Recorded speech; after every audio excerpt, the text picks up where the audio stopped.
Je vais commencer rapidement par poser la question qui, à mon avis, est la question de base en ce qui concerne le Liban, et c'est la suivante. Est-ce qu'un groupe divisé, est-ce qu'un pays divisé entre chrétiens et musulmans peut-il générer une identité nationale commune qui puisse, sans vraiment éradiquer les appartenances confessionnelles, mais en tout cas les transcender? Et j'aimerais répondre à cette question d'un point de vue comparatif et empirique. Et il me semble, en faisant cela, la réponse ne peut qu'être négative. Dans le sens que si on pense aux pays dans lesquels coexistent vraiment des communautés chrétiennes et musulmanes en nombre important, c'est-à-dire pas un pays qui est, mettons, à 98% chrétiens avec 2% de musulmans ou le contraire. Vraiment des pays dans lesquels il y a des communautés importantes, plus ou moins égales. Est-ce que ces pays-là ont-ils pu transcender ce clivage islamo-chrétien pour créer quelque chose de commun? Et la réponse est négative dans le sens qu'au Soudan, il y avait des chrétiens, au Soudan uni, il y avait des chrétiens et des musulmans, et ça a abouti à une guerre civile, à deux guerres civiles, et finalement à une partition du nord majoritairement musulman, séparation du Soudan Sud qui est à majorité chrétienne et animiste. En Yougoslavie, bien sûr, il y avait des chrétiens et des musulmans, et ils n'ont pas pu transcender ce clivage, et ça a finalement mené à la guerre civile en Yougoslavie et à l'éclatement de l'État yougoslave. À Chypre, bien sûr, il y avait des chrétiens et des musulmans, également guerre civile et finalement division de Chypre entre chrétiens d'un côté, chrétiens grecs d'un côté, musulmans turcs de l'autre côté.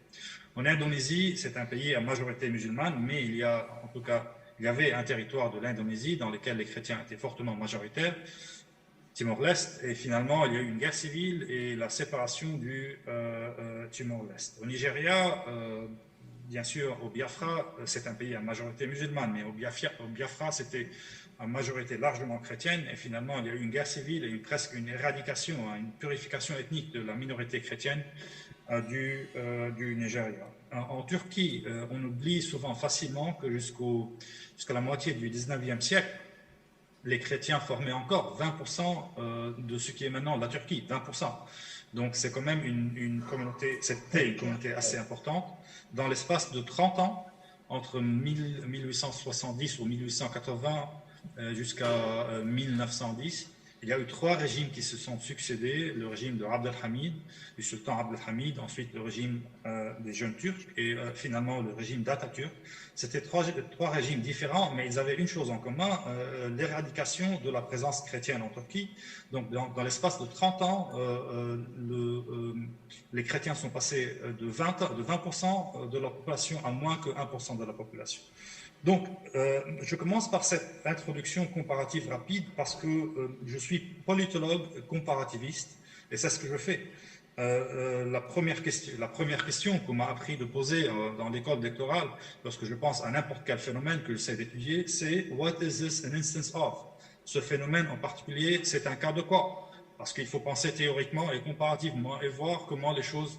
C'est-à-dire qu'on ne peut pas étudier une seule case study, un seul cas, et puis tirer des conclusions. Il faut penser aux cas qui sont similaires et essayer d'avoir une théorie générale, une sorte de loi si possible. La loi générale, c'est là où il y a des communautés chrétiennes et musulmanes à forte présence. Le résultat n'est pas un Chypre uni, une identité nationale unie à Chypre, au Soudan, en Indonésie, etc., mais un choc, et finalement une guerre civile, et ensuite une sorte de séparation. Maintenant, Samuel Huntington va plus loin dans son livre, parce qu'il dit que non seulement là où il y a chrétiens et musulmans, il y a ce choc, il dit là où il y a musulmans et non musulmans, il y a ce choc aussi. Il parle de ce qu'il appelle, lui, les frontières sanglantes de l'islam, the bloody borders of Islam. Et moi, je ne veux pas aller aussi loin pour parler de choc de civilisation entre musulmans et non musulmans. Je veux juste commencer par cette constatation que là où il y a des musulmans et des chrétiens partout au monde, encore une fois, les musulmans, c'est 2% ou 3% en Amérique. C'est pas ça ce dont je veux parler. Je veux parler dans les pays où vraiment il y a maintenant, je ne sais pas moi, 70% musulmans, 30% chrétiens. Ou 50, ou un truc du genre. Là où il y a des communautés fortes démographiquement de chrétiens et de musulmans, systématiquement, le résultat a été la faillite du projet de construction d'identité nationale commune et une sorte de guerre civile qui a mené jusqu'à la partition. Maintenant, je passe au Liban. Est-ce que le Liban serait une exception? En réalité, malheureusement, si on étudie l'histoire du Liban pendant les 2 derniers siècles, le Liban n'est pas du tout une exception à la règle. En fait, le Liban est une confirmation de cette règle.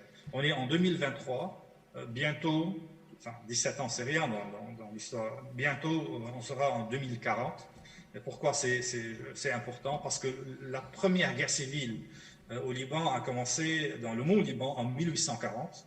Donc il me semble que bientôt on va avoir 2 siècles de conflits plus ou moins permanents au Mont-Liban puis au Liban. Des fois, les guerres civiles étaient chaudes, d'autres fois, c'était des guerres civiles froides, mais jamais vraiment la stabilité. Je ne pense pas, je ne souscris pas à la lecture qui veut, par exemple, que les années 50 étaient l'âge d'or du Liban, les années 40. Je ne pense pas qu'il y a vraiment un âge d'or du Liban. Je pense que seulement il y a une guerre civile plus ou moins permanente pendant 2 siècles. Des fois, cette guerre civile, elle éclate, elle est sanglante. D'autres fois, elle est froide. Pour le moment, ce qu'on vit au Liban, je dirais bien, c'est une guerre civile froide. Elle peut devenir une guerre civile chaude à n'importe quel moment, mais ce n'est pas la paix. Je dirais que l'histoire du Liban, c'est une longue trêve entre une guerre civile et une autre, et souvent la trêve n'est pas très longue non plus.